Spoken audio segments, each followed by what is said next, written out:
Yeah, I was going to mention a Yuumi as well, but I mean, it could be a Kha'Zix first pick, and there we go. We get to a point of the meta where Kha'Zix is a first pick, which is different, which is what I like to see from tournaments. Is like you see from the playing stage that there was a meta where it was like Lucian first pick. There was this crazy high priority. Now the teams have adapted. Now we've gone into a Kha'Zix first pick priority. It's crazy how within the space of a week things can change so much. Yeah, everyone had enough of Lucian. Oh, it's just going on through right here. Unless TF pick it right here. No, okay. So what I like about this for T1, or just for game 2 in general, is that we are going to get a different play style. Oh, okay. I like this. Okay. Whatever you can do, we can do better. Yeah. Team Flash are just like, does Team Flash need to know this is a best of 3 series? Like, they're not going to play T1 again. Mental booming them doesn't lead to anything. They just need the win. The mental boom them. They need the confidence as well. I think Team Flash is a team that plays very well with confidence. Hopefully they can get that this game, especially if they were to make it to the knockouts, because it's too early to say. But this does set T1 up for Riven, Kha'Zix, Singe. That's a good trio. We've seen them bully Shans and Sightling with this combo before. Maybe T1 want to go Riven here. It's going to get banned, I think, if you don't. The Jace is also open as well. Jace is another, I think Coyote had a really, really good performance on the Jace, and I think Jace as a champion overall is one of, if not the strongest champions right now in terms of the solo lanes, but T1 go for the Singed instead, but they can still put it on Zhong's hands. Don't think we've seen Zhong play Jace just yet, if I remember correctly, but it's still a possibility. They go for the Gragas instead. Well, this is interesting. So what's going to be the pick right now for Team Flash? Varus is not a bad angle. Jace is possible as well, but I feel like you would want to hold one of your top side for 5th pick here. MT and Ellie are not really the lane you usually attack, so I think you want to show one of their picks here and then say 5th pick for Coyote. Let's see if that's what he has opted to do, though. But he does know his matchup. Yeah. But you gotta keep in mind, Coyote is not the only Ashe player on this team. When Ellie was the mid laner for Team Flash, he also played Ashe mid. This is a tech they've used for a very long time. So it would not be surprising if Ellie were to play Ashe Dragon Lane this game as well. Yeah, but just the fact that it is a multi-flex here, leading to Flex the next Ashe. Yeah. What a world we live in. The Enchanted Crystal Arrows have been game-breaking throughout icons by the best Ashe players that we've had. And we'll get to see Team Flash pilot it. Who will it be? We don't know, but we know it'll be on their side as ban phase number 2 coming along. Varus and Renekton taken away, so Team Flash putting some priority there on the Dragon lane. You know what's open and untouched? All of a sudden lost priority. Ziggs. Ziggs is there. Yeah, Ziggs is there, but Ziggs has the same problems with the matchup into Ashe as he does with Varus. I feel like that's why TF banned away the Varus. That, to me, kind of signals the possibility of Ashe going down to Dragon Lane. Those are the 2 strongest laners in the bot lane. You get rid of one, you have the other one. No matter what the matchup plays out, Team Flash are going to have a lead in the Dragon Lane, which is good, because your top side's going to be weak. It's Shan. And I feel like because Team Flash have that red side now, they can leave it to last pick. You know, they can pick their support here. Yeah, that's Lux. They... That's a flex still, right? That could be support, that could be Dragon Lane, that... It's been a long, long time since we've seen a Lux. It might even be Ashe, Lux mid, to be honest. With Team Flash, I wouldn't put it past them. I think it might be Lux mid and Ashe duo lane, which we've actually seen... it was a Brazilian team that run this comp. I think it might have been Liberty. Liberty went for, Lux mid, Ashe, and it's just all about the pick comp. You use the Ashe Enchanted Crystal Arrow, then you follow that up afterwards with the Light Binding as well from the Lux, and it's just that chain CC that you give. Hey. And there's a Riven that you mentioned They didn't as well. ban the Riven. That's pretty interesting. TF not really respecting that pick. They opt to ban Renekton instead of Riven. That's an interesting one. Let's see if it comes back to bite them. All the particles of the broken blade on stage, and they'll need to leave it there. And yep, there it is, the Ziggs. So as you said, opting into what could be a difficult matchup. We don't know yet, right? Again, not normally seeing Lux at support. Seen it more at the Dragon lane. I genuinely feel like you take a mid counter pick into Singe or Coyote here and play Lux Ashe bot lane. I feel like that would be so strong here. That's crazy. That'd be the first time we've seen it Lux. It would. Oh, I have my hopes up. More aggression. This is more aggression. But Alistar pick's quite good though, because I feel like at the moment BDG have might have a fairly decent time in the Dragon lane because, as well, especially mid to late game as well. Because like, who on the side of Team Flash after you actually can get onto BDG? You know, it has to be the Alistar and it has to be the Jax because you have Ashe and Lux. They're more to do with long range. They're sitting in the back line. So it's all eyes really in this game on Empty and Zissou to try and get on the Ziggs. If not, then BDG is going to be able to do a lot of damage. Omo, closing thoughts here. Some quick Spark notes. A triple global coming in from the side of Team Flash. You have a lot of catch potential. They have a lot of engage potential and shielding to back up the Jax. It's a well-rounded comp. They'll look for picks. T1, they want him to do the same thing, and they have good side lane as well. Clash, it's the same style. So let's see who does. You said, I don't know. Pick one. I'm like, I don't want to pick. Critically, not how trades work, so the analogy is perfect. Welcome to game number 2. As Degon said, T1 are up against the wall. Will they win? We'll find out. Team Flash 1 win away from advancing to the group stage. And you were talking to me as the draft phase was going What? on. I was? Yeah. TJ, we can acknowledge that casters do talk to each other before the game starts. I thought it was like the teachers out of school thing. And we're just like, When you see your casters talking in the supermarket and you're like, oh, what's this? wait, you're out of your coffin? You do human things. T1, as the spark notes from Omo came in.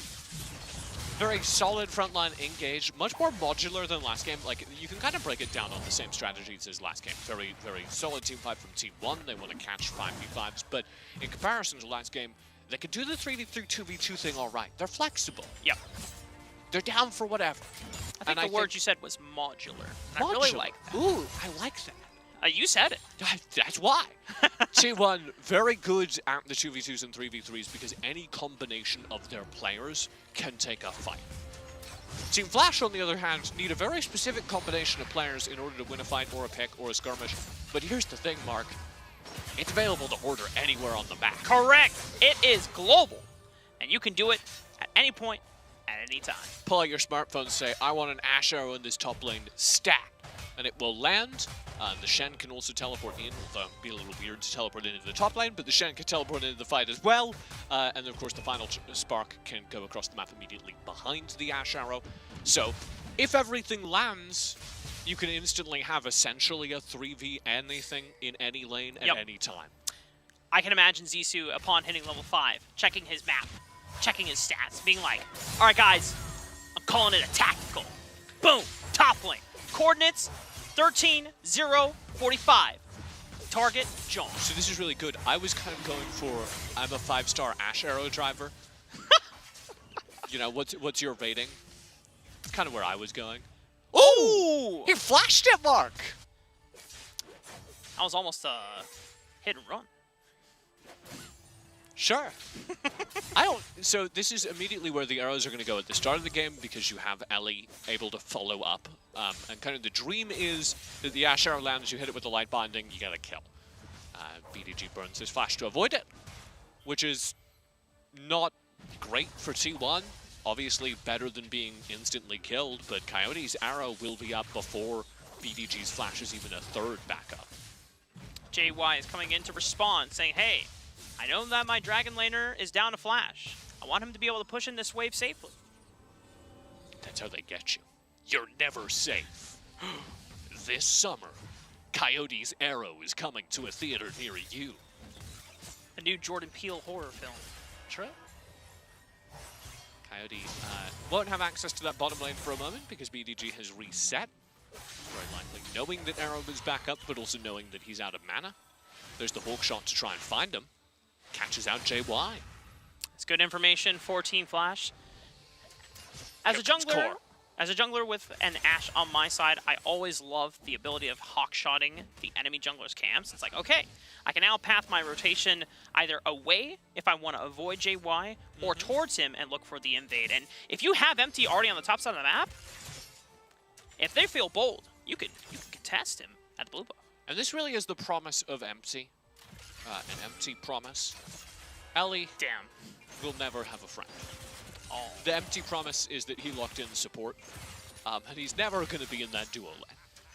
And we didn't see too much in that last game, which was kind of a flag, because frankly, Team Flash looked way less aggressive than they ought to in that last game, and they're looking a little slow this game as well. The Team Flash that we saw regionally would be popping these arrows pretty much on cooldown trying to find kills. They're playing very respectfully of T1, which is how that last game got so wild.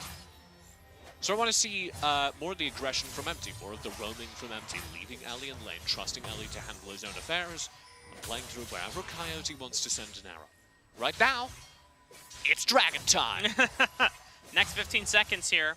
Already Team 1 making moves to set up for at least bottom objective vision control.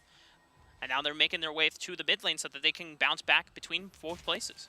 Normally, I'm like, do you want the Rift Herald? Do you want the Drake? You know, it's down to preference. It's an Infernal Drake, so the better objective here is the Infernal Drake. And you can see T1 settling for the Rift Herald. They're doing that because they know they lose the team fight right now. They know that the Ash Arrow, the layered CC, is really devastating during the early game. So they're instead focusing on this. It is 3-1 currently on the top side of the map, but it's a Crystal Enchanted Arrow from Coyote. Empty can almost capitalize the final spark. They tried to knock him into the final spark! Oh, he tried to headbutt him into the final spark! That might be the sickest thing I've ever seen, Mark, and it didn't even work. I don't know whether to believe that or not. That was definitely what Empty was trying to do. I don't know how it was planned. It might have just been Empty trying to make the best of a missed final spark, or it might have been the game plan all along. I have no clue. Yeah, my initial reaction was definitely Empty going for a combo and missing the pulverize, but you know, I'm willing to see the point and believe in Team Flash going for such a crazy setup. Empty doesn't miss pulverizes. I think he was trying to land the combo because final spark probably kills there. Yeah. We saw an attempted dive in the bottom lane. Very good movement by Core. He flashed over the top of Zisu's engage. Very Matador-like. And so nothing happened from it. Team Flash unable to find picks during the early game. In fact, having to play defense against T1. A very good sign for T1. The Rift Herald hasn't been used yet. Baron lane turret has already been chunked out. Shy and Empty getting at least one plate off this tower. Good Mega Inferno Bomb from BDG clearing out the wave. Jong just getting into the face of Shy, chunking him to about 50% HP. You have 4 members from Team Flash supporting the top lane siege. Mega Inferno Bomb, T1's global ability. Get that wave out of here. Oh, hey TJ, it's happening. Is it Rift Herald time? It's a WCK Rift Herald. WCK Rift Herald? I don't, what happened to me? The WCK Rift Herald from a WCK team? Mark? Would you have ever expected it? I don't know, judging by the way I said it, no. The WCK Rift Herald is, of course, the very WCK-specific strategy of summoning a Rift Herald, letting it crash, taking the first 2 plates. I will note that's not actually inefficient in Wild Rift. You don't get any more gold for the final plate than you do for the first 2 plates, so you might as well do it. It gets you gold on command. Other regions, though, prefer to force the entire turret take because it gives them control of the map. C1 did get an entire turret take, it just wasn't in the mid lane. They grabbed it up top. That's why I don't feel as bad as a WCK Rift Herald, because a lot of the time doing prep. Now, this is something we talked about on the desk, but the WNS Rift Herald is actually a whole different strategy. That's where you summon the Rift Herald and it gets 0 plates. Damn. Because it dies before it crashes. Oh, well, BDG is far away enough. Flashed in a straight line that so that the arrow still hit him. Kind of flash in any other direction and you're probably good there. Yeah, at least he was far away enough that Team Flash couldn't capitalize on it. It really is just a burn your flash button, though. Shy shouldn't be in much danger, still has the flash, casually sidestepping the explosive cask. He knew it was coming, stepped closer to Penguin, said, I know exactly what a Gragas gank is built out of, and I don't want it in my food. Sisu helping Shy clear out the minion wave here. Once again, we are in the slow state of a game that we weren't expecting, at least from Team Flash. Yeah, this is really defensive from Team Flash. This is the Team Flash that fell apart versus Nova Esports that we're seeing here.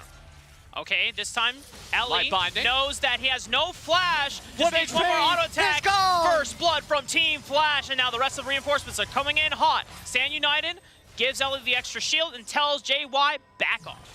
That's the wombo combo, but first time we've seen it pretty late in the game. Oh, Shy flashing forward with the taunt. Doesn't connect it on the JY, but it's enough pressure to control and guarantee the mid lane tower. Traded though, opposite side of the map, Core will grab a turret. That's the bottom lane tier 1, so T1 stay even. Team Flash need to keep this trade going, needs to keep this rolling in order to get an advantage pressing the gate. on the map. And there it is. Yeah. Gas on the accelerator. Team Flash making sure that they took as much as they could within that 1 kill off of BDG. Good to see. They had to keep trading. They had to keep matching C1. The Rift Herald is them keeping trading and is them earning an advantage off of the pick eventually. Team Flash need to get aggressive with this mid turret down as well. I want to see them trying to steal away gold from T1. This Team Flash still playing really defensively. That's the first time we've seen the entire Wombo combo executed in sequence. And it worked. It looks really good. Begs the question, why did it take so long? Well, they had to wait and get BDG's flash out, guaranteed. They sure did do that. Combo guaranteed the lockdown. Team Flash now trying to get their way into this Dragon Pit. JY starts it up. Penguin already dispersing members of Team Flash in that chokehold. And Zisu's around the corner. T1 need a fight here, but they can win if BDG's damage will be online. What? Stolen! Empty! How did he steal the dragon? I think it was an auto attack. No way! And now T1, this fight is all erupted into chaos. Zhong trying to save it, but Empty on the support line duty coming in after stealing the dragon, stopping Zhong in his tracks. Absolute disaster for T1. That was either an auto attack or the AoE pulse from his third ability.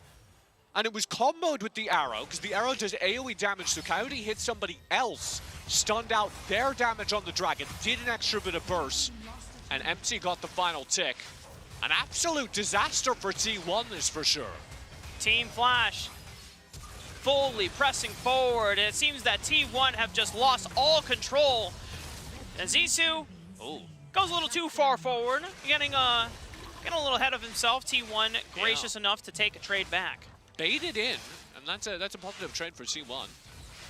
Coca-Cola pop-off time. Check it out, TJ. Okay, so 90 HP, 70 HP. No, it's before the arrow hits. Empty just gets it. That's crazy, man. Yeah, I didn't even see if JY didn't have his smite. It must have been like a pulverize or something, because the auto attack's not doing 70, 50 HP there. It just seems so bizarre for. Oh, and you see the frustration on JY right there, knowing that should not happen. Well, to be fair, no, it shouldn't. That is a little embarrassing for T1. And it will cost them dearly, not only, of course, the second dragon in the game, but also a team fight, one they needed. They'll force this here instead. Well, T1 are now forced to pump the gas. They need to get back in this game. Zhong is leading the charge already, answered back by Zissou, and now damage is coming back through from BDG. Ellie, flashing forward, but it is JY with the resets, and the rest of T1 supporting their jungler, even in the aftermath of the dragon. They are right back in this game. Shy tried to use the Stand United to get into the fight. His target got burned down by an explosive cask, so he's trapped on the outside of the fight. A 4v5 taken by Team Flash. Nay, a 3v5 as the first player dies. And a positive one for T1 now is the Baron spawns. Whoa, and T1 say, let's do it.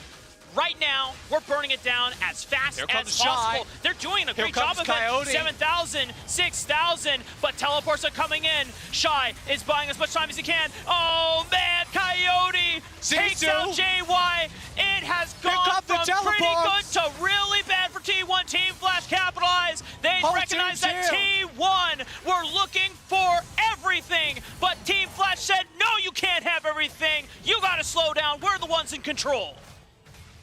And a very aggressive play by Team Flash. The entire team walks into the Baron pit one by one, but they've got the teleports to make it work. The lead is Shy, who can take all that damage to the forehead, who can slow down the fight.